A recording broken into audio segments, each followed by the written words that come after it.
नमस्कार, मैं प्रियंका और आप देख रहे हैं इंडिया पब्लिक खबर।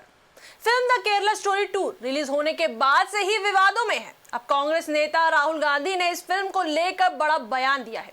केरल में एक पब्लिक इवेंट के दौरान राहुल गांधी ने कहा कि ये अच्छी बात है कि फिल्म के थिएटर खाली दिख रहे हैं, क्योंकि इससे पता चलता है कि लोग केरल की असली संस्कृति और सच्चाई को समझते हैं। राहुल गांधी ने फिल्मों और मीडिया को हथियार की तरह इस्तेमाल किए जाने का भी आरोप लगाया। वहीं बीजेपी सांसद मनोज तिवारी की पत्नी सुरभि तिवारी ने राहुल गांधी के बयान पर पलटवार करते हुए फिल्मों को समाज का आईना बताया।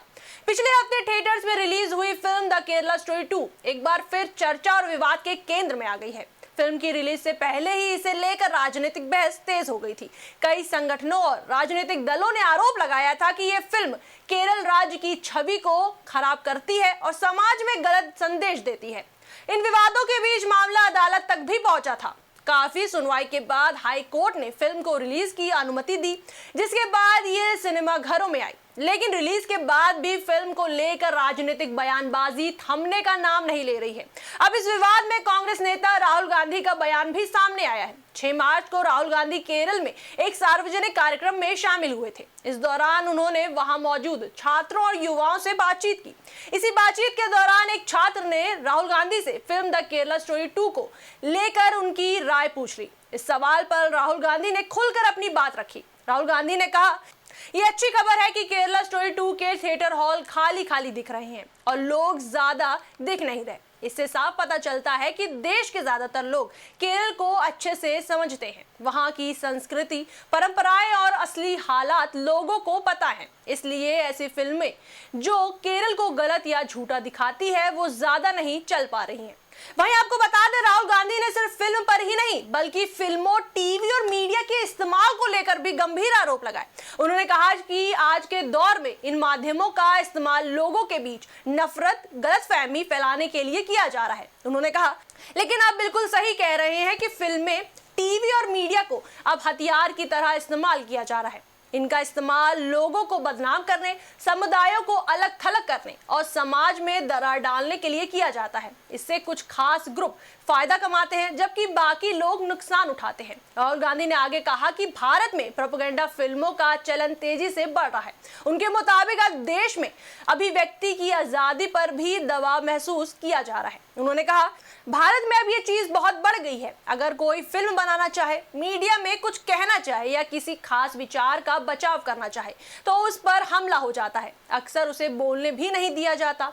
आपको ये रोज महसूस होता है जैसा आप कह रहे हो। दूसरी तरफ कुछ खास कहानियां इतनी तेजी से फैलाई जाती हैं जितना चाहे और उन पर कुछ होता ही नहीं, कोई सजा नहीं, कोई रोक टोक नहीं। ये देश के लिए बहुत नुकसानदायक है। ये बहुत ज्यादा हो रहा है। भारत में इसमें ढेर सारा पैसा लगा हुआ है। बड़े बड़े पैसे से ये सब चलाया जा रहा है। वहीं राहुल गांधी के इस बयान के सामने आते ही राजनीतिक प्रतिक्रियाएं भी सामने आने लगी। बीजेपी सांसद मनोज तिवारी की पत्नी सुरभि तिवारी ने मीडिया से बातचीत करते हुए राहुल गांधी के आरोपों को गलत बताया। उन्होंने कहा कि फिल्म में किसी तरह का प्रोपेगेंडा नहीं है और लोग खुद थिएटर में जाकर फिल्म का रिस्पॉन्स देख सकते हैं। सुरभि तिवारी ने कहा कि फिल्म समाज के एक पहलू को दिखाती है और उसे प्रोपेगेंडा कहना सही नहीं है। उन्होंने कहा कि लोग अपने घरों से बाहर निकलकर सिनेमा घरों में जाएं और देखें कि दर्शक किस तरह फिल्म को देख रहे हैं। उनके मुताबिक ये फिल्म समाज का आईना है और इसे उसी नजर से देखा जाना चाहिए। वहीं इस फिल्म के बॉक्स ऑफिस प्रदर्शन की बात करें तो रिलीज के 8 दिन बाद तक इसने लगभग 25 करोड़ रुपए के आसपास की कमाई कर ली है। हालांकि पहले पार्ट के मुकाबले इसकी रफ्तार थोड़ी धीमी बताई जा रही है। इससे पहले साल 2023 में आई फिल्म द केरला स्टोरी काफी चर्चा में रही थी। उस फिल्म को भी लेकर देश भर में विवाद हुआ था, लेकिन बॉक्स ऑफिस पर उसने शानदार प्रदर्शन किया था। दूसरे पार्ट के आने के बाद भी वही बहस फिर से तेज हो गई है कि क्या फिल्मों में दिखाई जाने वाली कहानियां समाज की सच्चाई होती है या फिर वे किसी खास विचारधारा को बढ़ावा देती है। कुछ लोग इस फिल्म को एक जरूरी कहानी बताते हैं जबकि कई लोग इसे प्रोपेगेंडा कहकर खारिज कर रहे हैं। यही वजह है कि फिल्म सिर्फ सिनेमा घरों तक सीमित नहीं रही बल्कि राजनीतिक और सामाजिक बहस का भी हिस्सा बन गई है।